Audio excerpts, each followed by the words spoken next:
This piece is about how the energy or endeavor that you put into the world ripples out into the world.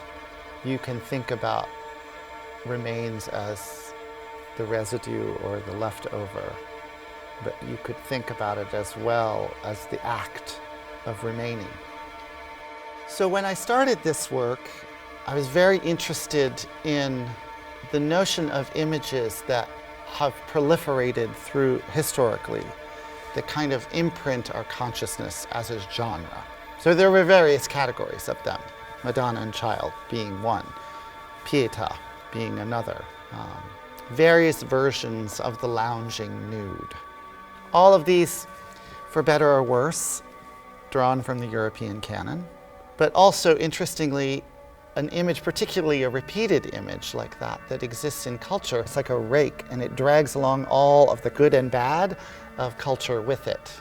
So I think it's worthwhile asking these kinds of questions about how we, as defined by the edges of this skin and this body, actually are much bigger than that, are much more connected to history, to the people that shaped the environment that allowed us to become the people that we are. So for me, I know that part of this is probably connected to being an artist of a certain age and kind of realizing after working for 30 years that one has a delimited envelope of time. So while I'm not at the end of it, I'm certainly past the middle, especially in a form like dance that disappears the moment you stop doing it. So it doesn't build capital, it doesn't leave a significant kind of trace in terms of something that you can hang on the wall or put in a gallery.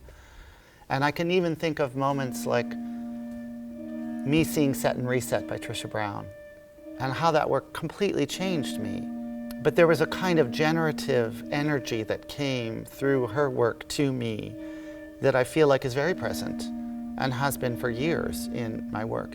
Even though what I've gone on to do is distinctly different, in some way might even say diametrically opposed, that imprint is somehow still there.